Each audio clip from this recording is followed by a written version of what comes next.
고난에 대한 것을 우리 한번 묵상하면서 은혜를 받도록 하겠습니다. 제가 상징 그림을 하나 그리겠습니다. 찬송가 382장입니다. 너 근심 걱정 말아라. 382장 찬양하시겠습니다.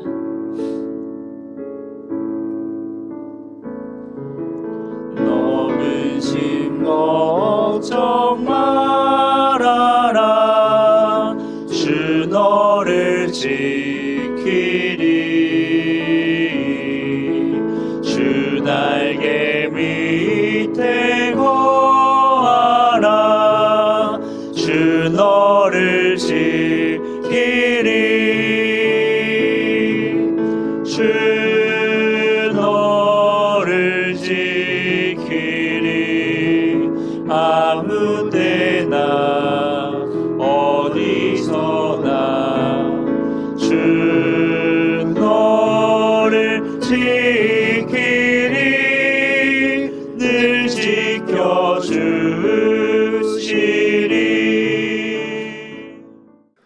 이 하나님을 떠난 환경은 어쩔 수 없이 고난의 환경입니다. 부자가 됐든 가난자가 됐든 젊은 자가 됐든 뭐 어린 자가 됐든 간에 남녀노유 빈부귀천하고 다 고난 속에 들어가 있어요. 하나님을 떠났기 때문에 그래요. 그 시편 90편 10절에 보면 인생이 70이요 관가르면 80일지라도 그 자랑은 전혀 없어요. 수고와 슬픔뿐이에요.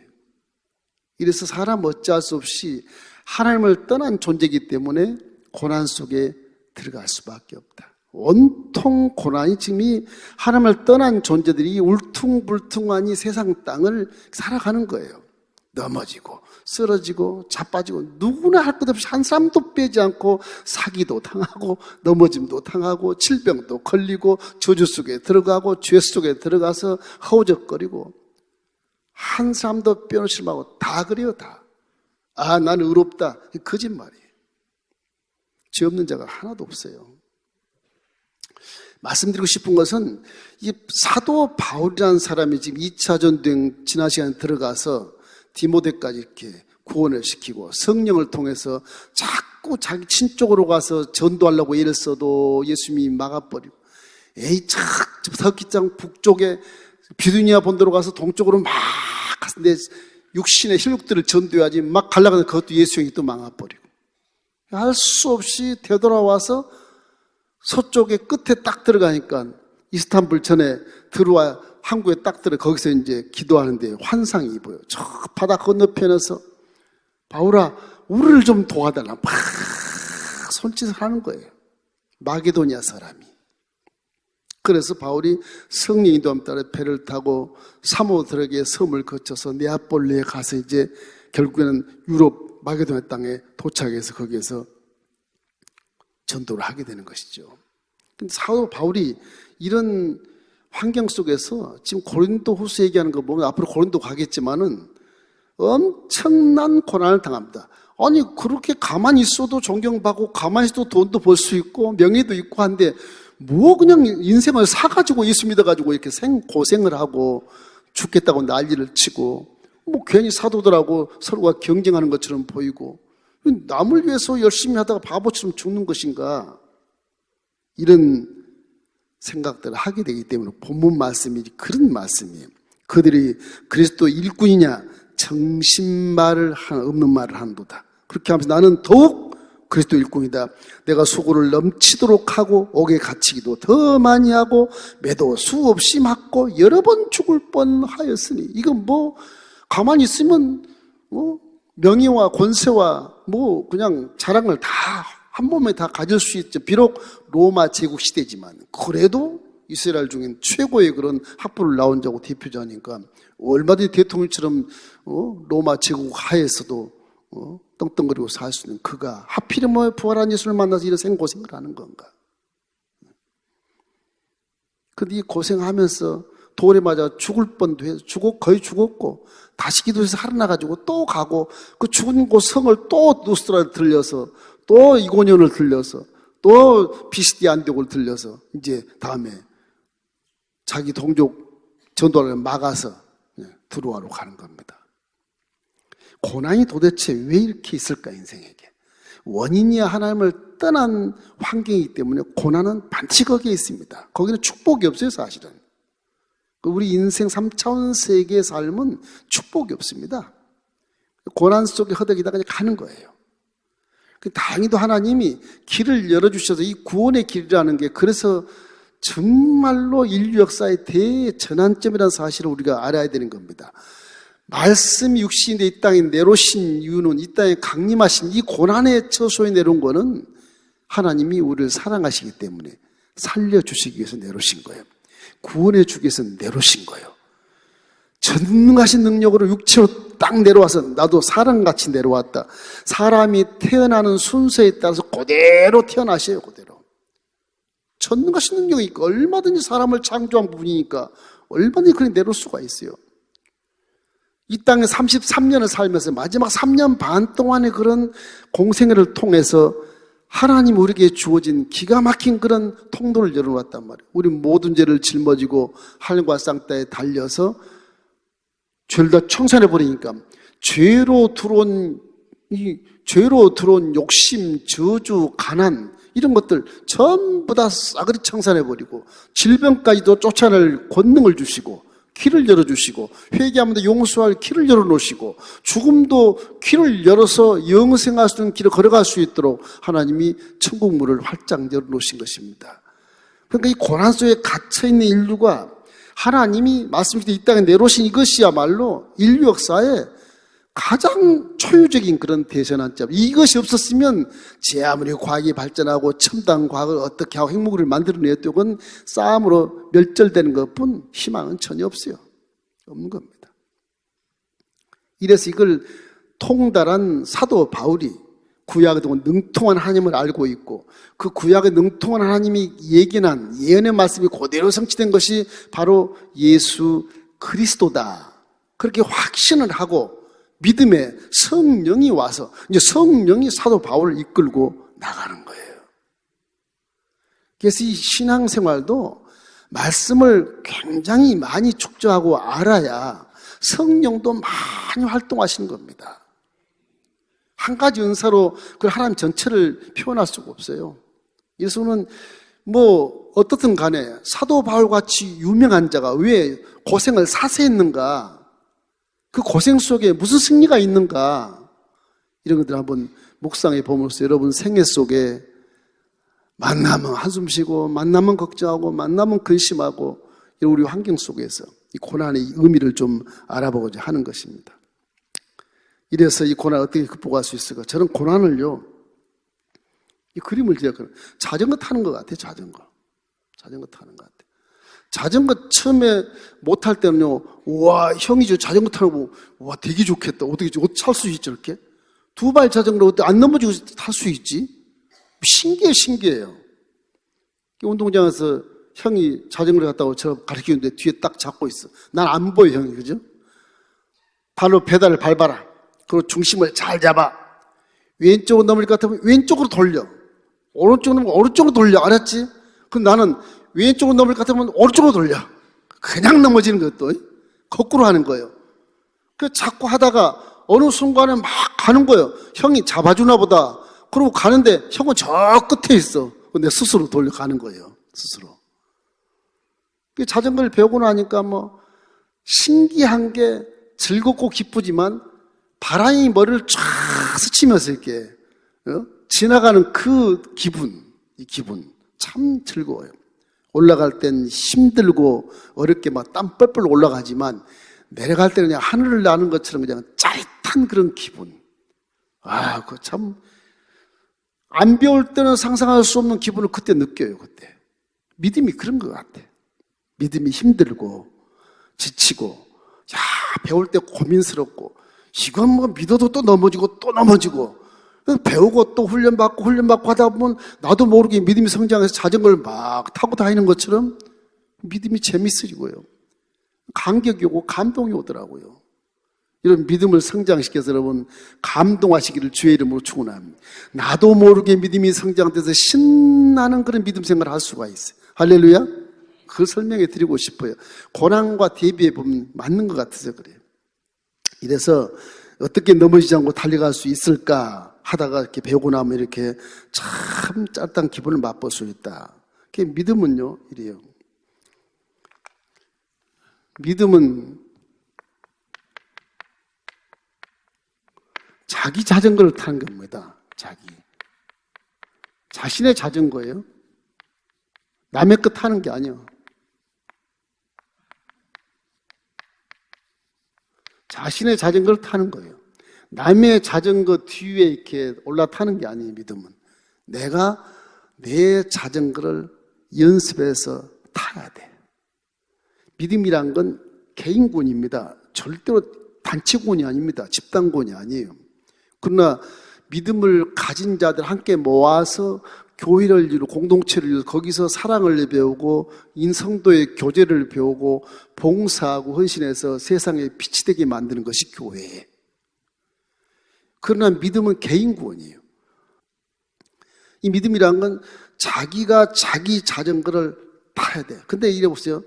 자전거라는 것이요, 앞으로만 갑니다. 이게 뒤로 못 가요. 그죠? 못 가요. 앞으로만 막 가는 자전거가 이게. 물론 페달을 밟고 이렇게 브레이크를 걸면 설 수 있죠.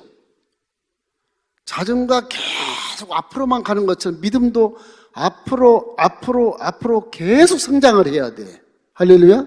성장을 해야 돼요. 믿음이라는 건 자전거를 타는 것처럼 계속 앞으로 성장하는 것입니다. 믿음은 씨앗을 뿌려서 싹이 나고 꽃이 피고 나무가 막 자라서 열매 맺는 것처럼 믿음은 계속 성장하는 겁니다. 믿음이란 건 앞으로 가는 것이 뒤로 물러가지 않는다. 히브리서 10장 38절 말씀 우리 함께 읽어볼까요? 나의 의인은 믿음으로 말미암아 살리라. 또한 뒤로 물러가면 내 마음이 그를 기뻐하지 아니하리라 하였느니라. 믿음을 뒤로 물러가지 마십시오. 시험 당한다고 주저앉아서 하나님이 없네. 어려서 그래. 어려서. 이게 신앙이 어린 자라. 어린이라. 어린 신앙. 네, 어린. 항상 장성한 분량의 신앙이 되십시오. 장성한 분량. 장성하다 어른이라니. 네. 이래서 장성한 신앙이 되면 세상이 아무리 굴곡이 많고 고난이 많고 고생이 많은 환경이라 할지라도 그걸 능히 승리할 수 있다. 무엇으로? 십자가의 복음으로. 할렐루야. 그래서 여러분이 주는 영적인 자전거는 뭐냐? 믿음이에요, 믿음. 그 믿음이 에베소서 4장 2장 8절 우리 한번 읽어볼까요? 너희는 그 은혜에 의하여 믿음으로 말미암아 구원을 받았으니 이것은 너희에게서 난 것이 아니요 하나님의 선물이라. 믿음은 선물로 받은 겁니다. 내가 믿는 게 아니에요. 선물로 주셔서 내 입이 성령을 통해서 고백하게 하고 그 고백한 그것을 성령이 오셔서 함께 동행해 주는 거예요. 이 때문에 우리에게 주어진 영적인 자전거는 선물이 선물. 이 선물을 잘 활용해서 달리면 걸어가는 것보다 세발 자전거보다 세발 자전거는 자기가 편안하고 안전하잖아요. 걸어가면 또 안전하고 뭐 넘어질 거 없잖아요. 걸어가니까. 근데 자전거를 타면 수백 배 속도로 빨리 갈 수 있잖아요. 수백 배 속도로. 상상할 수 없을 만큼 빨리 가요, 자전거는. 고난이고 뭐 막 뛰어 넘어가는 거, 날아가는 것처럼. 그렇게 하는 거. 아주 통쾌한 그런 믿음을 달릴 수 있게 되는 것입니다. 이렇기 때문에 불신자들의 인본주의로 이렇게 넘어지지 않고, 안전하게 배도 바다에 띄우지 않고, 한국에 딱 정박해 놓으면, 그럼 뭐, 배는 안 뒤집어지잖아요. 편안하고. 그럼 고기 못 잡아요. 이렇기 때문에 괜시 자전거 타고 가다가 사고나 나서 죽으면 어떡하나. 그래서 그냥 편안하게 세발 자전거 딱 타고. 우리 기독교인들도 두발 자전거 타고 가야 돼. 세발 자전거 타시는 분도 가끔은 보여요. 편안하게 안 넘어지니까. 그러다가 후렁탱이 딱 빠지면 나오기 힘들어. 자전거 버려. 그러니 걸어가. 교회를 떠나서. 그런 예들이 꽤 있지 않습니까? 이런 것처럼 정말 세상에 울퉁불퉁한 이 비포장 도로를 뭐 자갈길이나 가시덤불을 걸어가는 것인데 여기에서 우리가 믿음을 잘 배우면 승리할 수 있다. 마가복음 9장 23절 말씀. 그 말씀 우리에게 큰 아주 은혜를 주는 겁니다. 예수께서 이르시되 할 수 있거든요. 무슨 말이냐.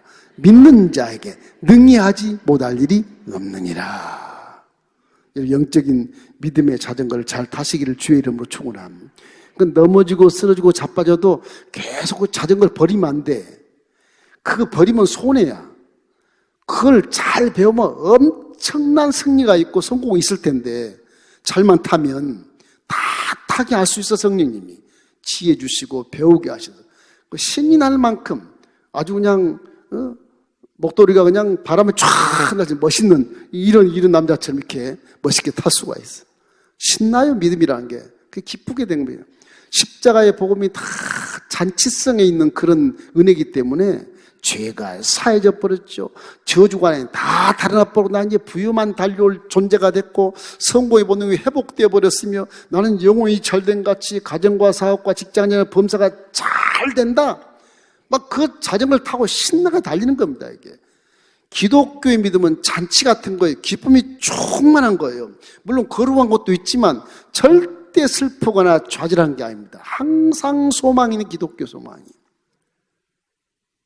그래서 굿뉴스라 그래요. 복음, 그렇게 말하는 것입니다. 이래서 항상 마음속에 이런 믿음의 자전거를 내가 잘 타야지 하면서 이렇게 홀로 서는 연습을 많이 하십시오. 자전거는 홀로 써야 탈 수 있어요. 누가 잡아주면 못 타요. 홀로 서서. 그러니까 열심히 기도도 열심히 하고 성공도 열심히 하고 교회 행사도 빠지지 말고 교회 행사하는데 뭐 따로 나가서 무슨 다른 데로 가지 말고 행사할 때 함께 하고 더불어서 하고 그 자전거 타는 연습하는 겁니다. 그 믿음이 성장돼서 인격과 자질이 향상하면 많은 사람 내게로 달려와도 끌어안아줄 수 있고 이해할 수 있고 참아줄 수 있어서 성령의 열매를 기가 막히게 맺힐 수 있어요. 이런 마음을 넓게 하시길 주의 이름으로 축원합니다. 우리 믿음은 그런 것입니다. 둘째는 뭐 중복되겠지만 잘 배워야 돼요.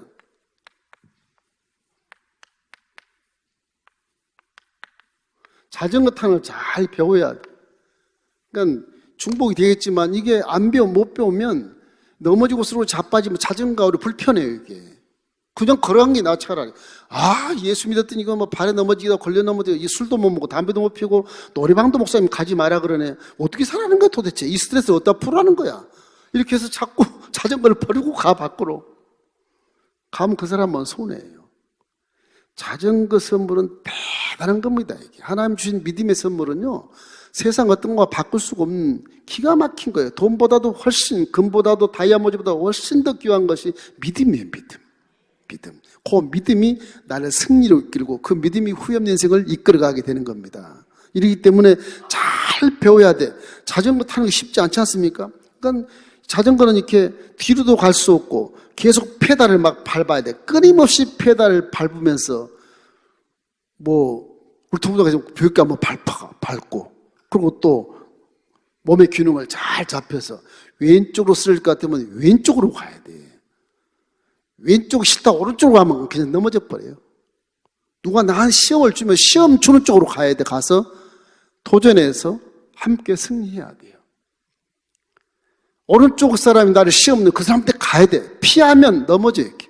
넘어지게 돼 있어요. 신앙이 안 자라요. 그러니까 시험 드는 쪽, 넘어질 쪽으로 가야 돼. 넘어질 쪽으로. 도전해야 돼. 이 피하면요, 또 옵니다, 그게. 고난은요, 도전하는 것이지 피하는 게 아니에요. 항상 피하면 또 그런 일이 또 와요. 신기하게. 왜 그럴까? 나를 깨닫게 하기 위해서 그런 거예요. 자, 중요한 거는 여러분에게 믿음에서 고난을 주고 시험을 주는 것은 다 이길 수 있습니다. 할렐루야. 믿음은 이길 수 있는 거예요. 이길 수 있는 거예요. 고린도전서 10장 13절 말씀 우리 함께 한번 읽어봐요. 10장 13절. 자, 사람이 감당할 시험 밖에는 너희가 당한 것이 없나니 오직 하나님은 미쁘사 너희가 감당하지 못할 시험 당함을 허락치 아니하시고 시험 당할 즈음에 또한 피할 길을 내사 너희로 능히 감당케 하시느니라. 하나님이 여러분을 선택했을 때 내가 너를 믿음의 자전거를 잘 타면 세상을 능히 이길 수 있어. 수백 배를 이길 수 있어. 걸어가는 자와 세발 자전거 타는 애보다 훨씬 빨리 가잖아. 능히 이길 수 있어. 걱정하지 마. 거기 네 앞에 웅덩이가 있고 막 돌뿌리가 있고 잘길 있고 가시밭길에도 그냥 자전거 잘 달리면 괜찮아. 자전거 빵꾸 잘 안 나.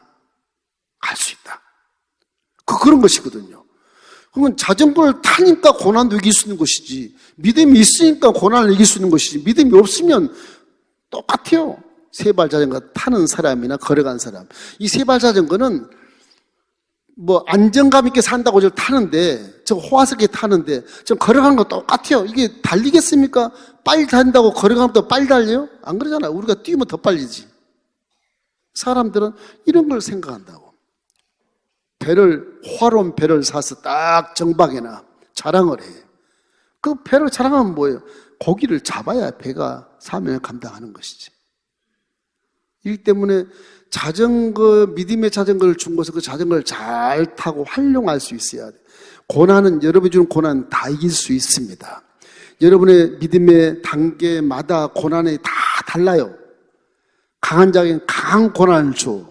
도전하라고. 딱 이길 만큼 딱 허락해요. 이길 만큼. 할렐루야.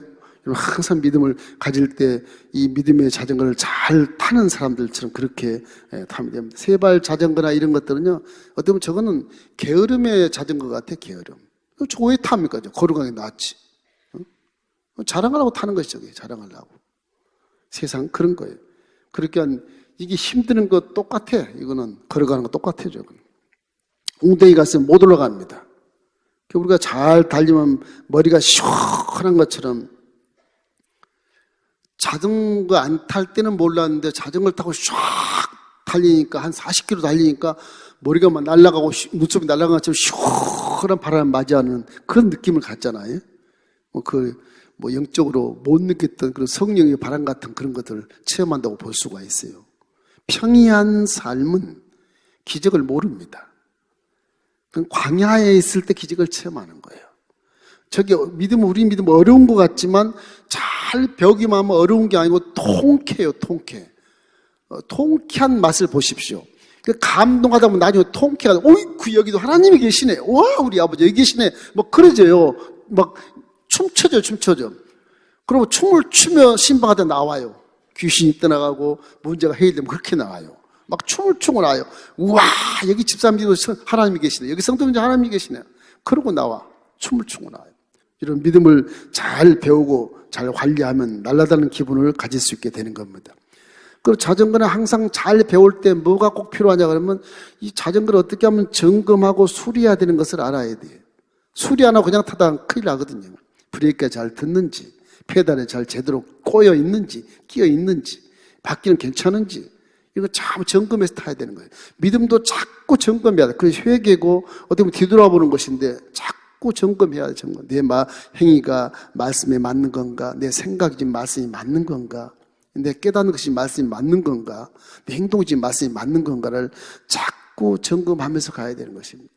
똑같은 것 같은 믿음이라는 것이. 그리고 잘 점검이 되고 나면 아주 시원한 그런 바람을 통해서 우리가 믿음의 생활을 할 수가 있다. 셋째는 큰 믿음을 가지고, 큰 믿음.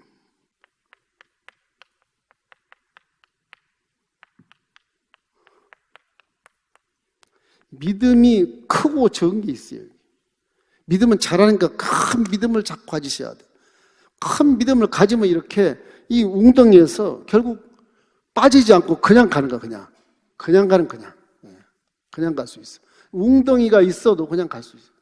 큰 믿음은. 적은 믿음은 이렇게 빠져서 일어나지 못하지만 똑같습니다. 믿음의 바퀴가 커야 됩니다. 크면 어지간한 웅덩이는 그냥 지나가요. 그냥 톱삭 안 받고. 바퀴가 적으니까 퐁당 빠져서 헤어날 수 없는 거죠. 그게 믿음이 적은 것이거든요. 그 어린아이라고 성경이 말씀하고 있는데, 이런 세발 자전거 같은 웅덩이에 빠지면 타지 않는 것보다 더 어렵게 되지 않습니까? 그 큰 바퀴는 웅덩이 쉽게 통과할 수 있다. 그래서 우리 항상 마음속에 내가 믿음을 가지고 있으면 세상의 고난과 역경과 시험과 이런 환난 내가 능히 감당할 수 있다. 왜? 십자가를 바라보라. 내 죄를 다 용서받았으니까 죄로 통해 들어오는 모든 고난과 시험과 역경과 환난과 그런 질병과 저주와 죄와 죽음은 다 승리할 수 있다. 할렐루야. 믿음은 그래서 세상을 이긴다고 말하는 거예요. 이긴다고. 믿음을 제대로 가지고 세상을 능히 이길 수 있는 것을 믿기를 주의 이름으로 축원합니다. 그래서 로마서 5장 3절로 4절 말씀이 우리에게 참 중요한 말씀이에요. 자, 읽겠습니다. 다만 이뿐 아니라 우리가 환난 중에도 즐거워하나니 이는 환난은 인내를, 인내는 연단을, 연단은 소망을 이루는 줄 알미로다. 저 바울이 하는 말이거든요. 누가가 썼지만 바울이 한 말을 그대로 기록해 놓은 거예요. 이 사도 바울이 그렇게 영특하고 최고학벌나고 세상에서는 전혀 존경받을 뿐인데 어디 예수를 만나가지고서 완전히 뒤집어져서 모양으로 봐서는 아주 천해 보이고 모양으로 봐서는 아주 약해 보이고 모양으로 봐서는 아주 그냥 뭐 가진 것도 없는 사람처럼 보이는데 그거 가는 곳마다 기적이 나타난다면 가는 곳마다. 그래서 바울이 생각하기를 내가 바보같이 이렇게 겸손하니까 하나님 나를 사용하시네? 그걸 깨달은 거예요, 그걸. 결정적인 것은 눈에 안질이 있었는데, 바울이 기도를 했어요. 하나님, 도대체 나는 남을 안수하면 질병이 낫고 다 귀신이 따라가는데, 왜 내 병은 안 고쳐줍니까? 내가 안수를 아무래도 안 나요. 3번이나 기도해요. 하나님, 내 은혜가 내게 족하니다. 왜? 은혜가 족하다고요? 그래, 은혜가 족하니라. 왜 그래요? 네가 눈병이 없고 건강해버리면 네가 우상이 된다. 교만하게 된다. 자고에 빠지기 쉬울까 봐 내가 병을 놔둬야 네가 그 병 때문에 기도를 하지. 그 얘기입니다. 그 병 때문에 다른 사람 너를 업신여길 수도 있지. 그 병 때문에 다른 사람 너를 존경하지 않을 거야. 네가 약하면 내가 너를 들어서 내 능력을 나타내기 위해서 그런 거라고. 그러니까 사도 바울 깨닫는 것은 영특하니까 그런 것도 깨닫는 거예요. 무식하면 깨닫지 못해요. 내가 약할 때 하나님의 능력이 나타나는구나. 그럼 내가 앞으로는 내 약한 것을 자랑하리라. 그렇게 말해. 사람인지라 그 약한 걸 자랑하다가 나중에 다음 시간에 가면 고린도 가서 또 화가 막 납니다. 약한 것만 잘하고 바보같이 살았더니 저것들이 나를 무시해. 저 아리스토텔레스 제자들, 소크라테스 제자들이 나를 무시해, 이놈들이. 막 화가 나가지고 거기서 막 자기 나라의 자랑도 하고 막 스카이다이빙도 하고 자랑도 하고 막 그러는데 사람인지라 그럴 수 있어요. 그 바울은 그 한 가지 딱 한 번 그랬지 그 이유는 전혀 없어. 자기 자랑도 안 해요. 내가 약한 것을 자랑하리니 능욕과 곤핍과 큰 핍박을 다 자랑하겠다. 그러면 하나님의 능력이 나에게서 나타난다. 하나님이 여러분을 사용하기 위해선 겸손하십시오. 하나님 여러분 사용해서 말씀대로 순종하십시오. 하나님 여러분 사용하신 성령으로 충만해야 돼. 하나님 여러분 사용해서 기도를 열심히 해야 돼.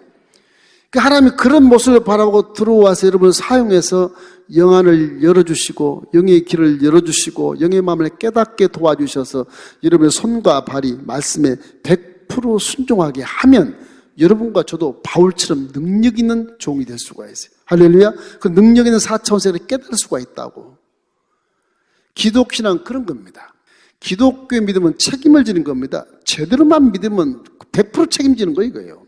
안 믿고 빠지니까 그렇게 하는 것이고 말씀에 위배되는 그런 불순종을 하기 때문에 구렁텅이에 빠져서 못 나오는 것이지 구렁텅이에 빠져도 믿음을 딱 지키면 그냥 나아요.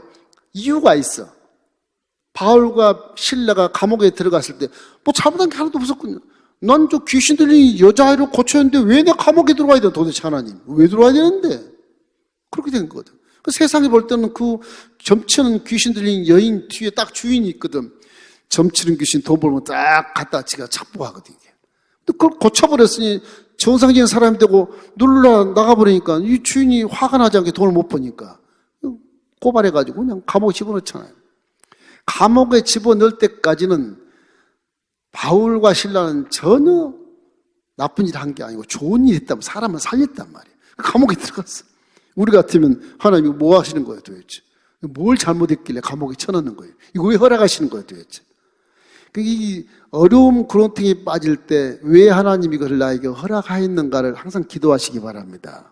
그걸 기도가 난 다음에 깨닫지 못할 때 뭐 분노하고 원망하고 불평할지라도 항상 고난과 역경과 시험과 환난의 구덩이에 싹 들어갔을 때 이걸 먼저 깨달아야 돼요. 하나님이 왜 이걸 허락하셨지? 이 질문에 대해서 기도를 하셔야 돼요.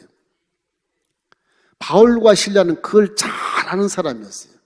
그냥 참는 게 아니었어. 오늘 또 하나님이 당신과 나를 통해서 무슨 좋은 일, 기적을 나타내시나 보다. 신기하잖아? 세상으로 판단해도 우리는 나쁜 일 한 적도 없고 귀신 들리는데 귀신을 쫓아내고 살려줬는데 상 받을 일인데 이게 왜 감옥에 들어와야 되는 거야?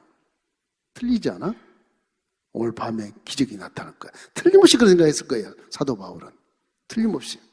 그리고 자기들이 항변하면 감옥에 못 들어가요. 로마 시민권을 갖고 있으니까. 나 로마 시민권을 갖고 있어. 감옥에 못 넣어요. 재판 받아야 넣어요. 아무 말 안 하고 가요. 하나님 역사를 기대하고 있는 거예요. 기대하고. 그래서 감옥에 들어 착고의 차에서 그 현지에 가보면 감옥이 뭐 그렇게 크지도 않고요. 지하 감옥까지 담싸가지고 그냥 창문도 없고 자꾸 딱 이런 곳이에요. 그냥 서 있는 거 이렇게 비스듬히 서 있는 거예요. 깜깜한 밤 중에 간수가 다 지키고 있잖아요. 병정이. 로마 제국 시대니까 간수 갇힌 놈이 나가면 죽여야 돼요. 안 그러면 지가 죽으니까 철저하게 지키거든요. 그래서 둘이 착고에 치여서 벽에 딱 해가지고서 감사 찬송을 해. 감사 찬송을 해. 왜 그들이 감사 찬송을 할까? 기대하고 있는 거예요. 하나님의 기적을 기대한 자에게 마음에는요, 감사가 먼저 나옵니다. 신기해요. 신기해요. 다른 사람이 봤을 때는 저기 무슨 감사를 하지 말도 안 돼 그러는데 그 사람은 하나님을 벌써 알아요. 이렇게. 딱 그 영적인 성향을 딱 알아. 영성을 알아. 이건 틀림없이 하나님이 기적을 나타내려고 우리를 감옥에 넣도록 허락을 하셨다. 그렇게 보는 거예요. 내가 변명할 수 있고 감옥에 안 들어갈 수 있는 그런 조건이 있는데도 가만히 있는 거예요. 하나님 역사를 만들어내는 거예요. 바울이 좀 교만했으면 나 로마 시민권자예요. 어쩔래? 그 주인이 감옥에 못 넣어요. 난리 날라고? 대신 감옥에 들어가려고? 못해요. 그런 자랑을 안 해. 항상 겸손하면서 눈으로 보면서 하나님이 무슨 일을 이루실까를 기대를 하는 거예요. 그래서 감사 찬송을 하는 거예요. 그분이 신앙이 좋아서도 그렇겠지만 그러나 기대하는 것이 엄청 많은 거예요. 실라와 바울이. 그래서 감사 찬송을 한 겁니다. 사실은. 그런 기대가 없으면요, 감사가 안 나와요. 기대가 있을 때 진정한 감사가 나와요. 그 감사가 나올 때 지진이 일어나 막. 땅 흔들려, 지진이 일어나. 역사적으로 현지 성주를 가도 지진이 일어나서 지금 무너진 것이 굉장히 많거든요. 그 나중에 이제 예수님 부활하신 후에 다시 이제 로마 제국에 이제 한 3세기쯤 다시 이렇게 비잔틴 제국 전부 새로 건설한 게 많아요. 지금 현지 가면 비잔틴 시대에 건설해 놓은 그 성지가 대다수입니다. 예수님 당시 건 다 지진으로 무너졌어요. 그런 게 많아. 그 사도 바울과 실라가 감사찬을 하며 지진이 일어나서 옥문이 쭉 열리고 창고도 지진하게 다 풀어져 버리고 간수가 무릎을 꿇고 어떻게 구원을 받겠습니까? 자기를 하려고 그랬거든.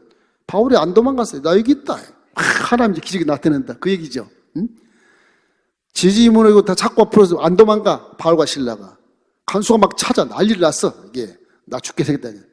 응? 군법에 의해서 난 사형당하겠다. 도망가서 그냥 죽자. 그냥 칼로 자기를 하려고 했을 때 간수에게 사도 바울이 외치잖아요. 손을 멈춰라. 우리 여기 있다. 예? 다 있거든. 그래서 어떻게 하면 구원을 받습니까? 그 말이 유명한 말입니다. 사도행 16장의 32절 말씀. 주 예수를 믿으라. 그리하면 너와 네 집이 구원을 얻으리라. 그래서 그 식구가 전부 다 침례를 받고요. 교회 창립 멤버가 되는 거예요. 그거를 이루시기 위해서 바울과 실라를 감옥에 허락해 주는 하나님의 역사 그런 겁니다. 그 지금까지 수천 년이 지났는데 지금까지 2000년 지났는데도 그 흔적들이 남아서 은혜가 되게 하고 성도들에게 좋은 그런 교훈을 보이고 있지 않습니까? 이렇기 때문에 어떤 고난 속에서 연단을 받을 때 내가 인내 속에서 연단을 받고 연단 속에서 소망을 내가 길을 바라보는구나. 그런 삶을 사는 것이 사도 바울이기 때문에 로마서에 다 그렇게 써놨어요. 무슨 시험할 때 인내해라. 참아라. 그럼 그 참을 때 그 내 속에서 막 꼬이고 막 연단이 막 심하지만 그것이 인내가 잘 연단이 되면 소망이 꽃이 핀다. 소망이 열린다. 그런 거예요. 소망이 열린다. 깊이 안 들어가서 그렇지, 기도를 깊이 안 해서 그렇지, 소망의 길을 못 봐서 그렇지, 계속 연단받고 인내하면 소망이 딱 보여요. 찬송가도 불러보시죠. 찬송가. 보성가 말고 찬송가도 슬픈 찬송가 한번 불러보세요. 한 50번만 불러봐. 그러면 소망이 쫙 슬프지 않아요. 기쁨이 충만하죠. 신기해요. 이게요. 이 찬송가를 작곡한 분은 성령을 통해 작곡한 거라서 곡조를 그대로 붙여서 한번 이렇게 찬송을 한 50번 정도 계속 되돌이표를 하다 보면 내가 슬플 때 슬픈 찬송을 부르면 더 슬퍼지잖아요. 근데 나중에 50번 부르면 기쁨이 쫙 충만해져. 소망이 보여요. 소망이. 그게 하나님의 은혜가 깨달아진다고요. 신기해요. 유행가 많이 부르지 말고 찬송가 가사를 외우시기 바랍니다. 유행가는 한 번 들으면 딱 머리 좋아서 외우는데 찬송가는 100번 들어도 안 외워. 안 외워진대 안 외워져. 왜 안 외워질까? 그 문제가 있는 거예요. 이렇기 때문에 우리 영성이라고 하는 것은 이 사도 바울과 신라처럼 정말로 어떤 고난 속에서도 인내하면서 소망의 길을 볼 수 있는 그런 신앙이 되었을 때 큰 믿음이 되는 거예요. 그러면 웅덩이에도 그냥 지나가는 거. 고난이 아니야 이게. 기쁨이 충만, 통쾌하게 지나, 통쾌하게. 막 마귀들을 밟고 지나가지고 통쾌해진다고요. 그런 믿음이 되기를 주의 이름으로 축원합니다.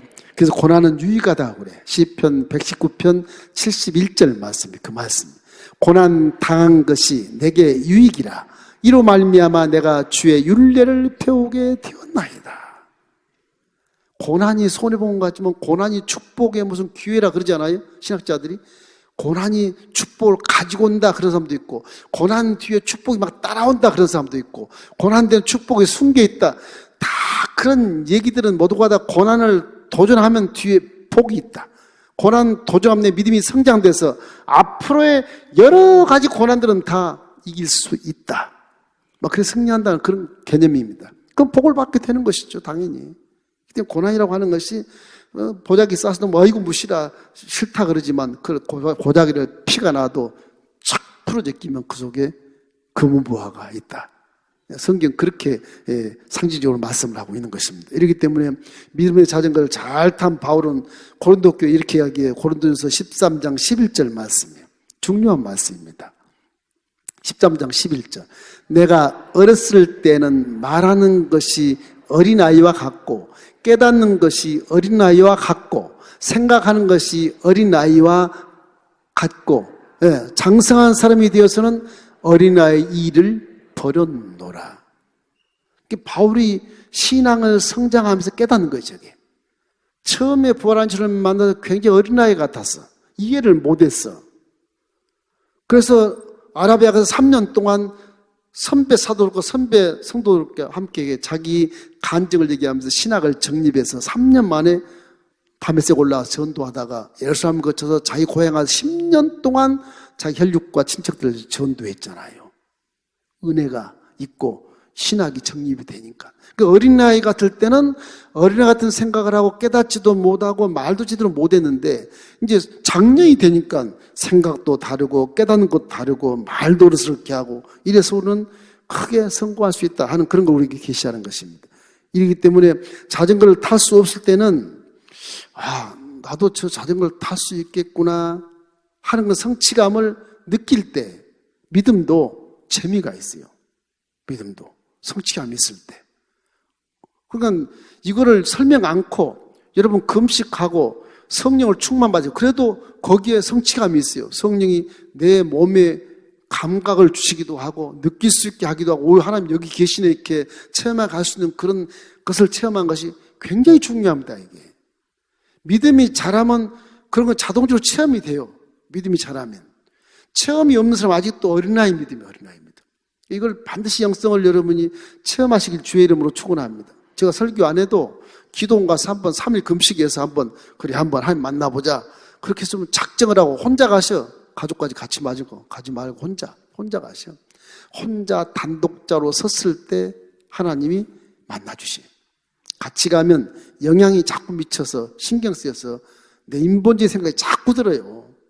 혼자 가서 그냥 다 내려놓고 하나님 저 왔습니다. 저에게 믿음 주셨는데 믿음으로 기도합니다. 날 만나 주십시오.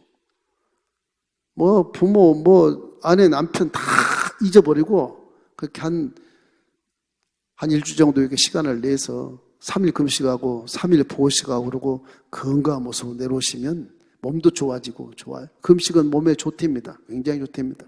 여러분 하나님 만나는 그런 시간을 갖기를 주의 이름으로 축원합니다.